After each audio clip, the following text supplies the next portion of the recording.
Nagaan isiniif haa ta'u kabajamtoota maatii Meelbasaayikd an Dr. Daawit Meelbasaayikd wajjin hakiima yaala sammuuti. Namootni dhibee nameenyaaf tultummaa qaban narcissistic personality disorder jennu jechuudha. Bakka deemanitti mararfatamuu, kabajamuu, ulfeeffamuudha kan isaan barbaadan.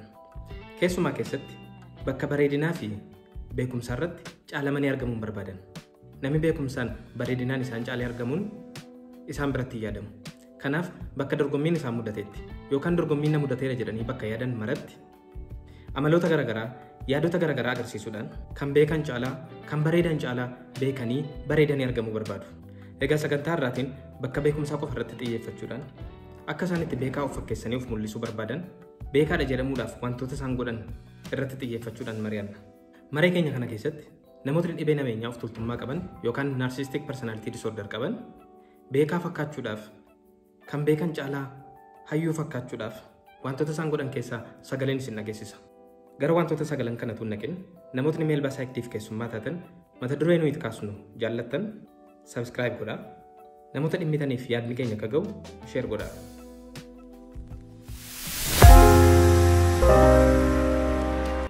Wantoota namootni dhibee nameenyaa of tultummaa qaban yookaan narcissistic personality disorder qaban beekaa fakkaachuuf hayyuu fakkaachuuf godhan keessaa kan hin jalqaba irratti qabadde haala dubbii namaa seerri luga namaa qajeelchuu irratti xiyyeeffatu isa jedhudha. Haala dubbii namaa jechoota namaa seerri luga namaa qajeelchuun guutummaa guutuutti dogoggora yookaan rakkoo dhibee nameenyaa of tultummaa agarsiisa jechuu miti. Al tokko tokko bakka nuti namoota sirreessuuf gaarummaa irraa kaanee qajeelchuun nurraa eegamu jiraachuu danda'a. Yoo barsiisaa taane seerri luga barataa jechoota barataa sirreessuun nurraa eegamuu danda'a.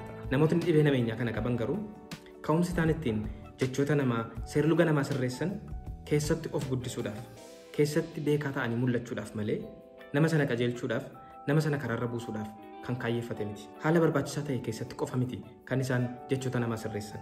Amala isaanii dudduuba isaanii yeroo dheeraadhaaf booddeetti deebine yoo ilaalle yeroo baay'eedhaaf keessa deddeebi'anii kana godhu. Namootni kun fakkeenyaaf bakka namootni baay'een sassaabamanitti dogoggoruma xiqqoo kan yoo irra darbame jijjiirama uumuu hin dandeenye eeganii waa lama gochuu danda'u.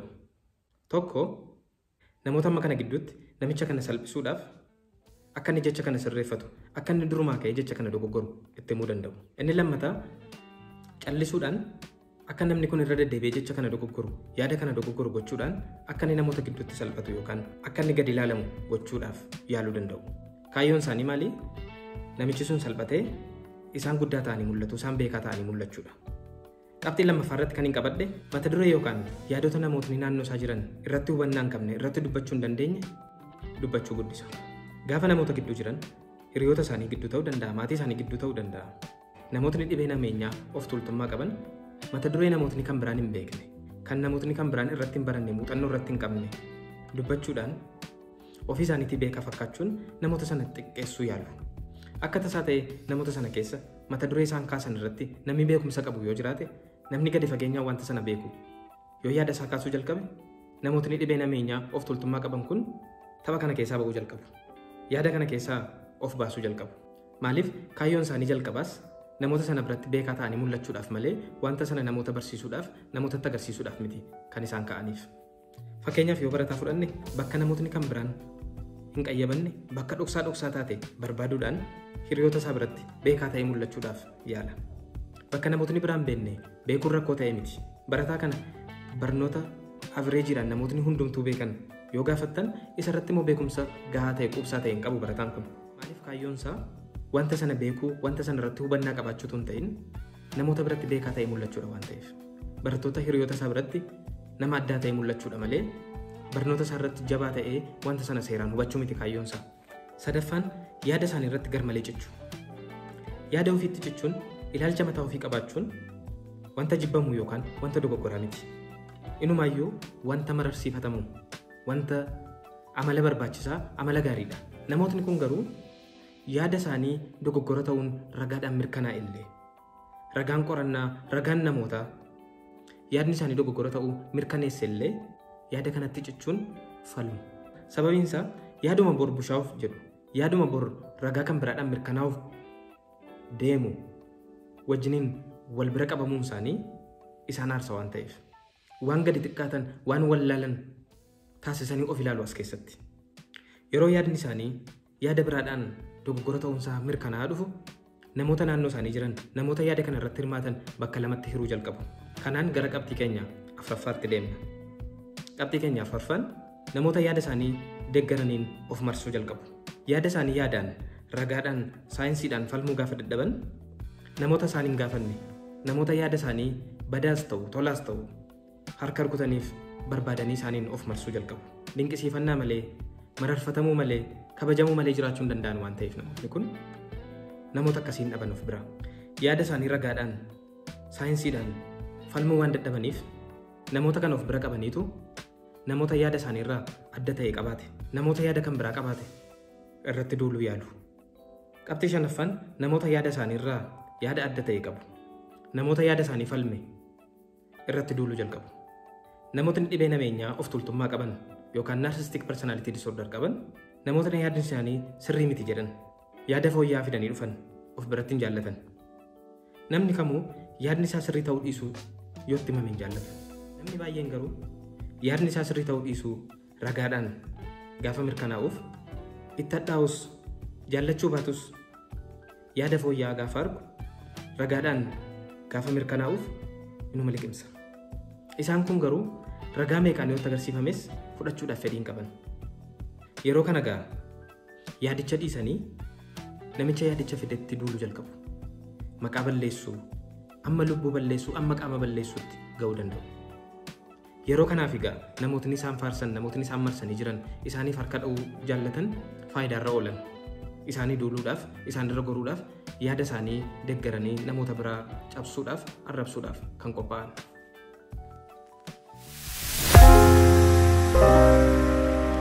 Qabxii jaaffaan dogoggora isaaniitiif nama biraatti quba qabu. Namootni kun tasuma nan dogoggoraa, yaada dogoggora ta'e nan qabaadha jedhanii waan hin yaadneef, at least nama biratti nama dogoggoru fakkaatanii mul'achuu waan hin barbaanneef, gaafa yaadni isaan qabatan dogoggoraa ta'uunsaa beekamu, waan nama hin falmisiisne ta'u, bakka itti falman gaafa dhaban, namoota kan biraa irratti duulanii mo'uu gaafa dadhaban, maqaa balleessaniis waan godhanii gaafa mo'uu dadhaban, as deebi'anii namatu beekaa na dogoggorse. An dogoggoreetu hin ta'in namoota kan biraatu beekaa na dogoggorse.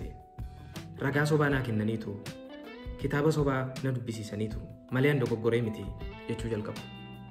Jabaa ta'uu koo, danda'aa ta'uu koo, isaan caalaa beekaa ta'uu koo waan beekaniif akkan isaan hin caalleef, akkan isaan caalaa mul'anneef ragaa dogoggoraa, yaada dogoggoraa na jala kaa'anii jedhanii namoota kan biraa ceepha'uu jalqabu. Akka ilaalcha isaaniitti gaa namni nan dogoggoree irraan baradhaa fuulduratti nan sirreeffadha jedhe nama gadaanaadha, nama gadi bu'aadha jedhanii fudhatu waan ta'eef. Dhugaansaa garuu namni kamiyyuu ragaa jiru irratti hundaa'ee yeroodhaaf yaada tokko qabachuu danda'a. Gaafa ragaan isa caalu dhufu yaada haaraa dhufetti, yaada fooyya'aa dhufetti yaada isaa sirreeffata. Kun beekaa ta'uu namaa, hayyuu ta'uu namaa agarsiisa malee dadhabaa ta'uu namaa agarsiisu. Isaan garuu akkasitiin hin yaadan. Qabxii torbaffaan ogummaa beekumsa addunyaan itti walii galtu xiqqeessuu jalqabu. Akkuma beekamu namni hundumtuu dandeettii garaagaraa qaba. Namni tokko hayyuudha jedhamuudhaaf, beekaadha jedhamuudhaaf dandeettii tokko qofa yookaan karaa tokko qofa miti kan inni beekuu qabu yookaan kan inni danda'u qabu. Dandeettiin garaagaraa kun hundumti isaanii iddoo itti barbaachisan qabu. Fakkeenyaaf tokko dandeettii waa yaadachuu qaba, tokko dandeettii waa ibsuu qaba, tokko dafee waa hubachuu danda'a, kaan immoo waa kalaquu, waa uumuu, aartii, waa garaagaraati dandeettiin namaa. Namoota dhibee nameenyaaf tuultummaa qabaniif garuu namni wanta isaan hin qabne qabu beekaa miti. Namni wanta isaan hin dandeenye danda'u hayyuu miti. Fakkeenyaaf jireenya irratti yoo milkii dhaban, milkiin carraadha, dandeettii hin barbaadu, beekumsa hin barbaadu jedhu. Yoo rakkoon isaanii waraqaadha ta'e, barnooti waraqaadha. Maastarsiin, digiriin, maaloon waraqaadha. Gatii maalii qaba? Kan beekamuu qabu ibsuudha, namaa ibsuudha. Waa kalaquudha kana. Wanta isaan qaban qofa kan beekumsatti fakkaatu, kan hayyummaatti fakkaatu. Qabxii 8ffaan waa'ee barnoota isaanii, waa'ee ragaa barnoota isaanii, waa'ee ogummaa isaanii sobu. Namootni dhibee nameenyaa of tuultummaa qaban yookaan narcissistic personality disorder qaban namoota biratti beekaa of fakkeessuudhaaf, hayyuu of fakkeessuudhaaf yoo danda'anii sadarkaa barnoota isaanii ol kaasanii, mana barumsaatti baratan ol kaasanii, ragaa barnoota isaanii ol kaasanii namatti himu. Yoo lafti isaan jiran, haalli isaan keessa jiran kana sobuu lafa nama hin dandeessisne yoo ta'e ragaa barnoota isaanii lafatti baratan isaanii ni dhoosu. Namatti ni himan. Sababiin isaa akka ilaalcha isaaniitti lafa isaaniitti gatii kennan qofatu jireenya namaarratti eenyummaa namaarratti gatiidha jedhanii yaadu waan ta'eef. Qabxii 9ffaan jechoota gurguddoo yaadota gurguddoo dubbachuudhaan beekaa of fakkeessuu yaalu. Namootni dhibee nameenyaa of tuultummaa qaban waan barnootaan hin arganne, beekumsa isaa hin qabne, muuxannoodhaan bira hin geenye, yaaduma isaa nama biraarraa fiixee masaa dhaga'uudhaan fuuldura namaa dhaabatanii namoota gidduutti ibsuudhaaf yaalu. Yaadni isaanii namoota gidduutti waa'ee waan illee waa'ee mata duree hundumaa nama beekan fakkaatanii mul'achuudhaaf. Fakkeenyaaf namichi kun nama biizinasii barate yoo ta'e waa'ee fayyaa akka waan beekutti dubbachuudhaaf yaalu. Nama barsiisuudhaaf yaalu. Namoota isaan dhaggeeffatan keessaa yaada isaan dubbachaa jiran kana soba ta'uu fi dhugaa ta'uu kan adda baasuu danda'u namoota muraasa akka ta'e waan beekaniif ija jabinaan nama fuuldura dhaabbatanii yaada waan hin beekne jechoota hin beekne fayyadamuudhaan beekaa fakkaachuudhaaf yaalu. Kana nama amansiisuudhaaf jechoota gurguddaa fayyadamu, lakkoofsa fayyadamu, fakkeenyaaf parsantii ammana, parsantii hagana jechuudhaan nama dogoggorsuu yaalu. Gaafa isaan lakkoofsa waamuu jalqaban parsantiidhaan namaa ibsuu jalqaban namichi kun waa'ee dhimma kanaa hin beekaa. Kunoo lakkoofsaan ibsaa jira miti jennee akka yaadnu nu taasisuu yaalu. Kitaabota babbeekamoo, namoota babbeekamoo biratti of waamuudhaan beekaa of fakkeessuu yaalu. Egaa namootni dhibee nameenyaa of tuultummaa qaban kun beekaa of fakkeessuudhaaf wantoota garaagaraa godhan malee yaada isaaniitti namoota gowwomsinee haa jedhan malee amma dhumaatti namoota gowwomsuu hin danda'an. Dhugaa isaa yoo ilaalle haguma nama wajjiniin turaniin amma isaan beekuu danda'an gadi fageenya beekumsa isaanii namni bira ga'uu jalqaba. Wanti isaan hin hubanne namootni safuudhaaf jedhanii isaaniin saalfachiisuuf jedhanii callisanii dhaggeeffachaa jiraachuu isaa tilmaama keessan gashan isaati. Inumaayyuu namootni wallaalaa ta'uu isaanii lafa isaan of kaa'an akka isaan hin jirre namootni beekuu isaanii tasan shakkan isaan boris kan biraa irratti kan biraa dabalaa deemu.